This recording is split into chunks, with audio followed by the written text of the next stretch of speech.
क्या वाकई प्रेगनेंसी में बिल्कुल भी ट्रैवल नहीं कर सकते हैं? अगर बहुत इंपॉर्टेंट है कहीं पर जाना तो क्या हमको उसको अवॉइड ही करना चाहिए? ऐसा नहीं होता है। प्रेगनेंसी में अगर किसी फीमेल को ट्रैवल करना पड़े तो उसकी एक प्रॉपर गाइडलाइन होती है। क्या गाइडलाइन होती है? गाइडलाइन ये होती है कि आपको ट्रैवल करने से पहले डॉक्टर से ज़रूर बात करनी चाहिए कि आपको किन चीज़ों का ध्यान रखना है। ट्रैवल के दौरान आपको कौन सी ऐसी चीज़ें हैं जो अपने साथ में ज़रूर रखनी है। अगर आप इस तरह की चीज़ों का ध्यान रखते हैं और इस माइंडसेट के साथ अगर आप अपना ट्रैवल प्लान करते हैं तो आप काफ़ी हद तक सेफली अपना ट्रैवल कर सकते हैं। आज की वीडियो का जो टॉपिक है वो भी मेरी पर्सनल प्रेगनेंसी का ही है। जब मैं प्रेग्नेंट थी तो मुझे भी एक बहुत ज़रूरी ट्रैवल पर जाना पड़ा था, जिसके लिए मैंने अपने डॉक्टर से परमिशन ली थी और उन्होंने मुझे कुछ शर्तों के साथ जाने के लिए हाँ बोल दिया था। मैं आपको यहाँ पे बताना चाहूँगी कि मेरी प्रेगनेंसी हाईली रिस्क वाली थी, बहुत कॉम्प्लिकेटेड प्रेगनेंसी थी। मुझे कई तरह के इश्यूज़ थे, जैसे कि शुरू से ही मुझे लो लाइंग प्लेसेंटा था, मुझे ब्लड क्लॉट्स की दिक्कत थी। तो जिस दिन मेरे को पता चला था कि मेरा कंसीव हुआ है उस दिन से और डिलीवरी के टाइम तक मुझे इंजेक्शंस लगते थे, इकोस्प्रिन, ये वो बहुत सारी मेरी मेडिकेशंस चलती थी। जब मुझे एक ज़रूरी ट्रैवल पर जाना पड़ा था तो मैंने अपने डॉक्टर से बात करी थी। जो चीज़ें उन्होंने मुझे बताई, क्योंकि वो मेरे लिए बहुत काम की रही हैं, तो मुझे लगा कि मुझे इस टॉपिक पर ज़रूर वीडियो बनाना चाहिए, क्योंकि प्रेगनेंसी में ज़्यादातर फीमेल्स को ऐसा होता है कि कहीं ना कहीं उनको जाना ही पड़ता है।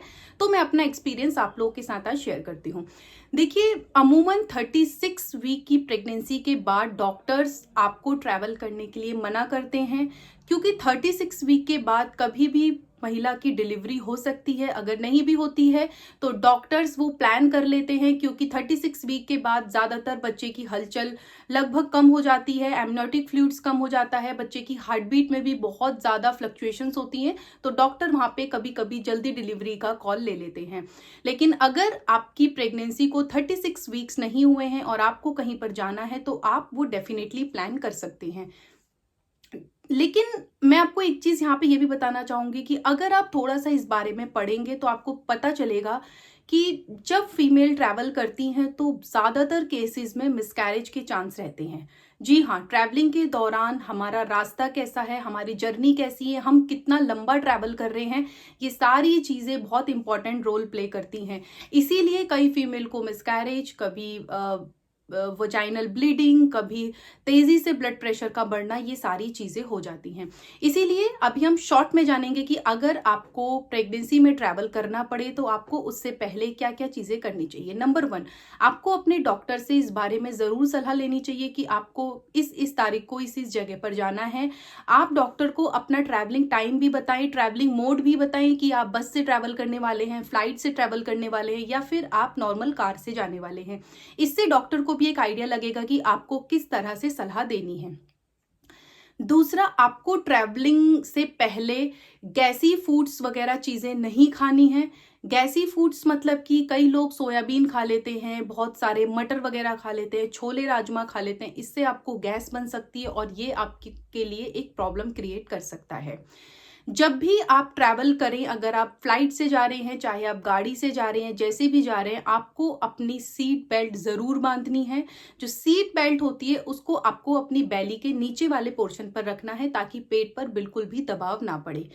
आपको अपने ट्रैवलिंग के दौरान थोड़ा थोड़ा पानी पीते रहना है। आपको बिल्कुल भी अपने को डिहाइड्रेट नहीं रखना है, क्योंकि चाहे हम फ्लाइट में ट्रैवल कर रहे हैं या हम गाड़ी से जा रहे हैं, बस, ट्रेन, कोई भी मोड अगर हम ले रहे हैं उसके अंदर ह्यूमिडिटी ज़रूर होती है।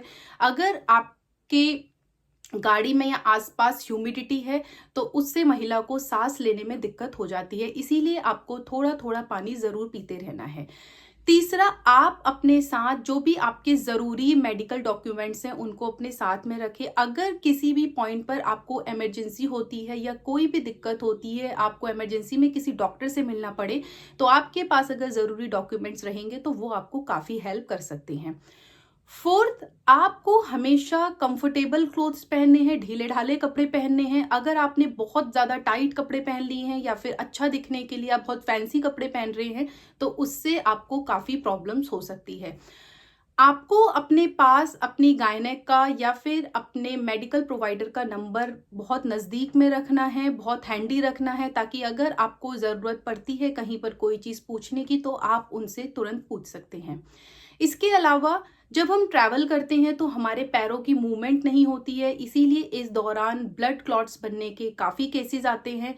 जब भी आप ट्रैवल करें आपको मेक श्योर करना है कि आप 1 से 1.5 घंटे में थोड़ा-सा वॉक ज़रूर करें। अगर आप फ्लाइट से ट्रैवल कर रहे हैं तो आपको फ्लाइट के अंदर ही वॉक करना है। अगर आप गाड़ी वगैरह से जा रहे हैं तो आप गाड़ी को रोक के थोड़ा-सा वॉक कर सकते हैं। ये कुछ ऐसी इंपॉर्टेंट चीज़ें हैं जिन्हें अगर आप ट्रैवलिंग के दौरान ध्यान में रखेंगे तो आपका सफ़र बहुत अच्छा हो सकता है और आपकी बेबी को भी कोई प्रॉब्लम नहीं होगी। ट्रैवलिंग के दौरान अगर आपको कभी भी कोई दिक्कत हो तो आपके आसपास जो भी मौजूद है उसको आप ज़रूर बताएं। हो सकता है वो आपकी किसी तरह से कुछ मदद कर पाए, लेकिन आपको किसी भी समस्या को, किसी भी छोटी से छोटी चीज़ को बहुत टेकन फॉर ग्रांटेड नहीं लेना है, उसको हमेशा आपको एड्रेस करना है। प्रेगनेंसी में ट्रैवलिंग के दौरान अगर आप कोई और वीडियो चाहते हैं कि ये टॉपिक भी कवर होना चाहिए, या इस वीडियो में अगर मैं कुछ कवर नहीं कर पाई हूँ तो आप मुझे कमेंट्स बॉक्स में ज़रूर बता सकते हैं। ये वीडियो आपको कैसी लगी ये भी कमेंट्स बॉक्स में ज़रूर बताइएगा। चैनल अगर सब्सक्राइब नहीं किया तो सब्सक्राइब कर लीजिए। Thank you. नमस्कार।